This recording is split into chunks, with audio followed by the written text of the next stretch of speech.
Isa na magandang araw para matuto. Welcome back sa YouTube channel natin or sa Facebook kung sa Facebook mo ito pinapanood. Ako po si Architect Ed. O saan ba lakad natin ngayon? Casa Senyor. No? I-update ko kayo kung ano na nangyayari doon. No? Kasi ngayon tapos na namin yung swimming pool at yung mga cabinets almost completed na. Ito yung mga cabinets na hindi inaanay kasi made from PVC board. No? Tapos ginawa namin mukhang kahoy. Oo. Papakita ko sa inyo yun. Tapos yung mga windows namin, no, na also made from UPVC yung frames. At ang interesting dito yung yung screen, no? Ang ganda ng mga screen niya. Pull down na screen. Papakita ko sa inyo ha. So paano? Check this out. Isa namang magandang araw para matuto. Welcome back sa YouTube or sa Facebook page.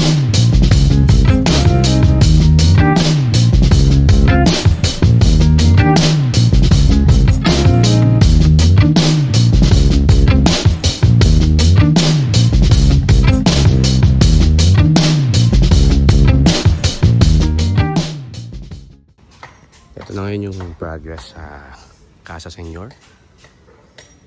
At ang intention namin ay talagang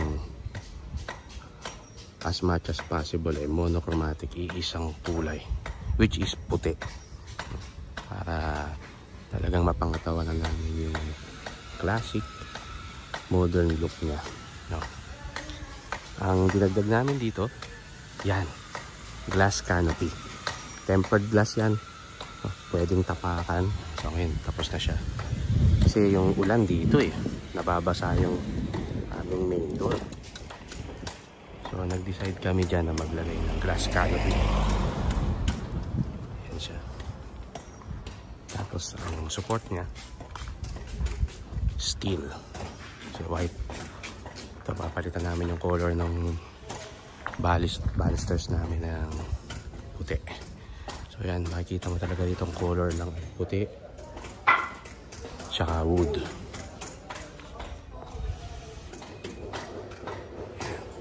Ito yung ramp going down to basement parking. Itong mga windows namin, ang frame nya ay UPVC.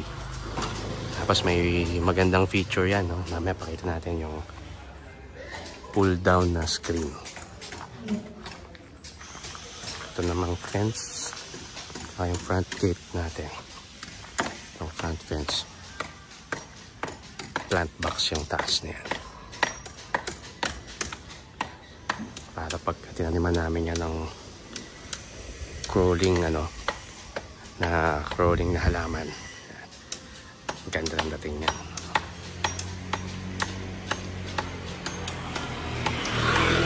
Pasok tayo sa loob.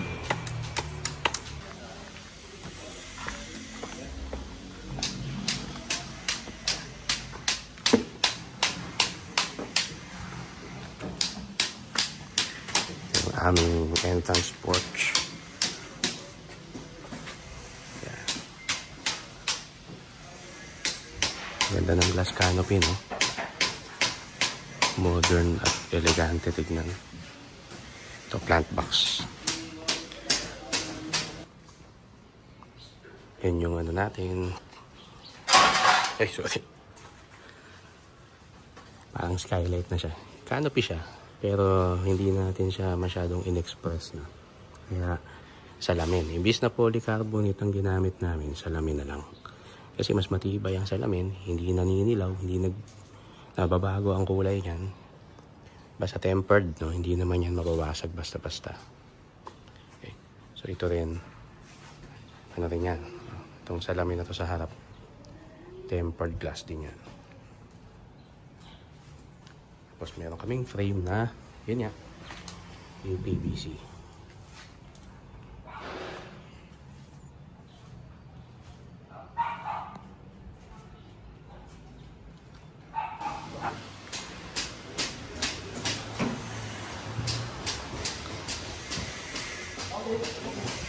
Eto, pakita ko sa inyo.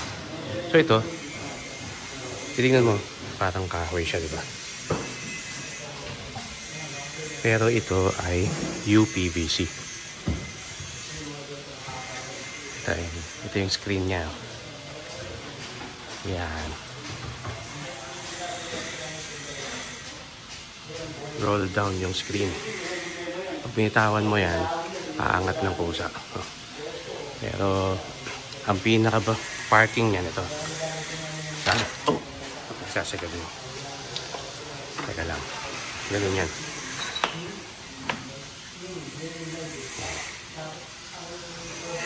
Nahugot ko yung may kabit na lang natin. Okay. So yun yan, hanggang dun.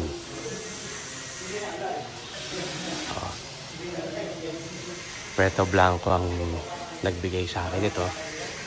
Nag-install nito. Lagay ko dito yung ano nila, yung kanilang contact details kung gusto nyo magpagawa ng ganito. Ayan. Sige, Victor, hilahin mo. Ayan.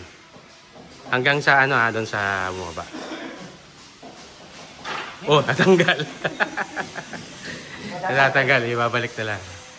Ayun yan. Hanggang dun yan. Magsasara siya dun no? Ito naman kasi talagang hawak niyan pag nagsara. So pagka binaba mo siya, pag-abot mo na, pag hinatak mo na, paano siya maglalak? ayan, ito. Ayan, pipindutin. Hindi, nakalak yan pag nilak. Ay, okay. Tapos pagka pindutin mo. Pipindutin mo lang, aangat na. Angat na. Okay.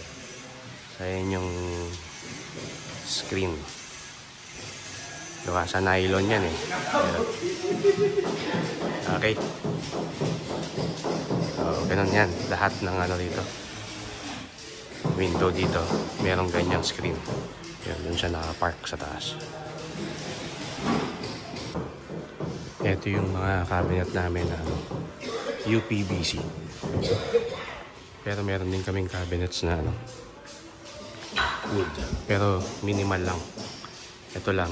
Tsaka yun. The rest puro UPVC na. Ito kombinasyon. Kaya yung aming headboard ng master bedroom. Ito wood to kasi babarnisan namin itong part na to. Tapos yung taas UPVC. Ito nagsusukat sila ng kakabitan kasi ito ng stone. Kaya nagsusukat sila rito. Ito, UPVC lahat yan. Patungan to ng stone. Ito yung mga drawers.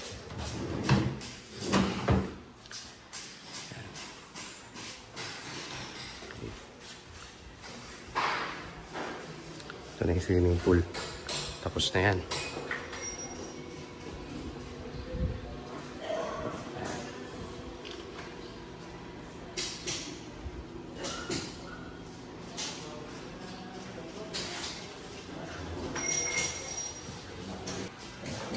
Yung formal kitchen, ito service kitchen.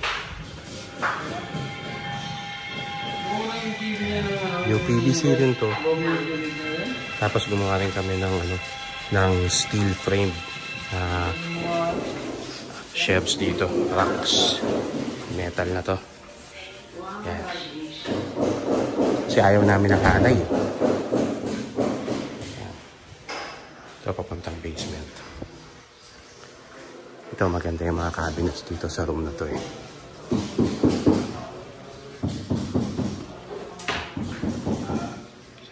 Meron kaming metal frame dyan na ito yung kanyang working table. Tapos shelves na bakal. Babalutan namin to ng glass. Ito naman yung walk-in closet niya. Puro puro UPVC. Kombinasyon UPVC tapos ito bakal. Ito yung kanyang bathroom. Yung bathroom na to, meron siyang bathtub na pasadya. Built-in ito eh. Yung bathtub. Sunken bathtub. So maglalagay kami dito ng glass. Tapos yan, ayun yung jacuzzi yan eh.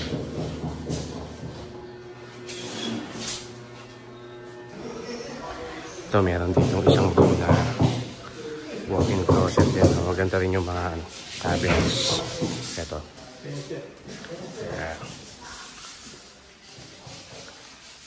Puro to UPVC. Ito, galing to. Lagay ng sapatos. May ikot yan.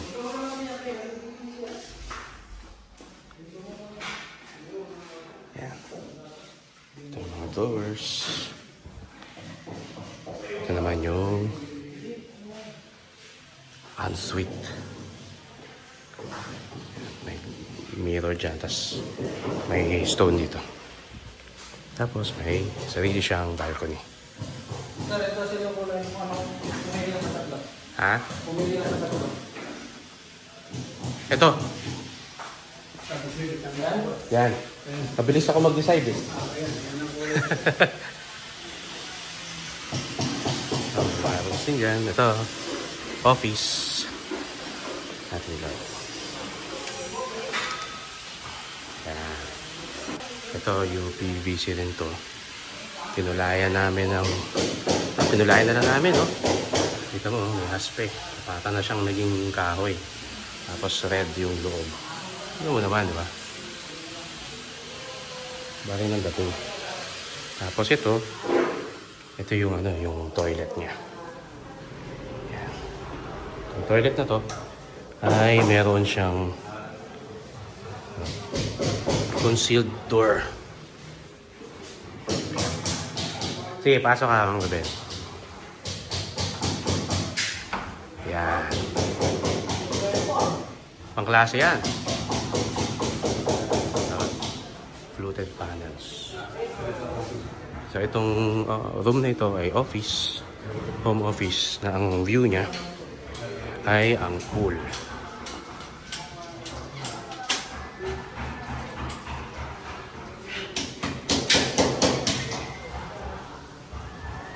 Itong malalaking sliding door natin na glass, meron siyang screen na tinatawag naming hard mesh.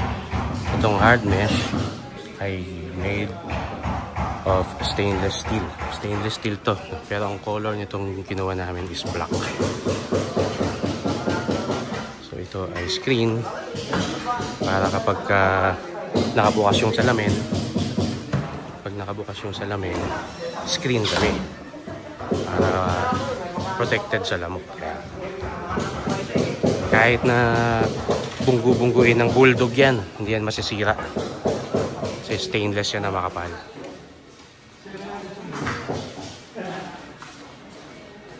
Ito naman yung hobby room na mayroong storage room na ginamitan namin ng jalousies na.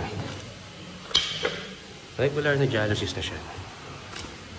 Pero hindi siya yung kagaya ng ordinary na mga jalousies. Kaya yung ginagamit natin, Jalo Plus.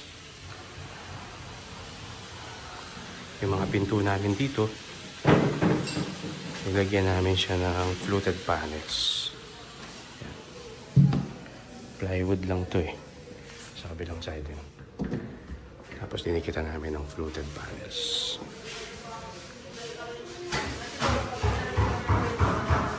Sa mga hallway, naglagay kami ng mga maliliit na awning windows para sumingaw yung yung rooms.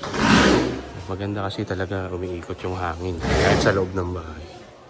Na meron kaming mga inner windows pa rin. Kahit nasa loob na, meron pa rin siya para na nagsisirculate yung hangin kung hindi i-on yung mga aircon. Iwas yung kulob. Lalo na dito sa room na to, walk-in closet yan eh. So maganda, nagsisirculate yung hangin. Hindi tayo kulob. At bawas dun sa humidity. Baba tayo sa basement.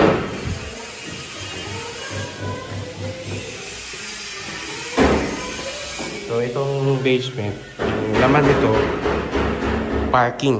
Mga kahit 8 kotse, kasya rito eh. Yan. Yung magulo pa eh. Ito yung parking. Tapos ito yung mga rooms para sa mga helpers. Sa driver.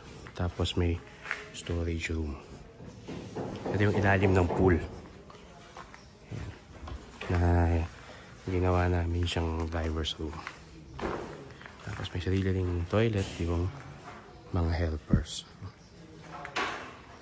So ito yung UPVC board, meron pa kaming ilan. Tapos ito, steel frame itong structure na to. Itong buong bahay, ang structure niya bakal. Tapos ginamitan namin ng steel decking. saka namin binuhusan. Step na ulit tayo. So yan, no? Itong bahay na to, elegant finish to, no? Actually, ano, huminto na kami magbilang kung magkano na inabot. Kasi talagang, no, taas talaga ng naging cost nito. Huwag nyo nang itanong kung magkano. Kasi taas talaga. So, sa laki ng floor area, taas ng cost ng mga materials na ginamit namin, steel framed pa, talagang i-expect mo na lalagpas to sa 30 million. Nung nag 25 million na, wala na, huminto na kami magbilang. May mga ilaw pa yung mga cabinets. So ang talagang general na makikita mo talaga ditong color, gaya binanggit ko kanina, white, wood, saka ano pa ba, may mga konting splash ng color sa loob na ng rooms. Kagaya nito, itong master bedroom, dark blue siya. Doon sa isang room naman, nakita nyo, medyo beige. Yung isa, blue rin. So, yan yung magiging ano niya, color palette niya. So, ito ay nasa, let's say, 90% completed na itong project na ito. Update ko uli kayo kapag natapos na.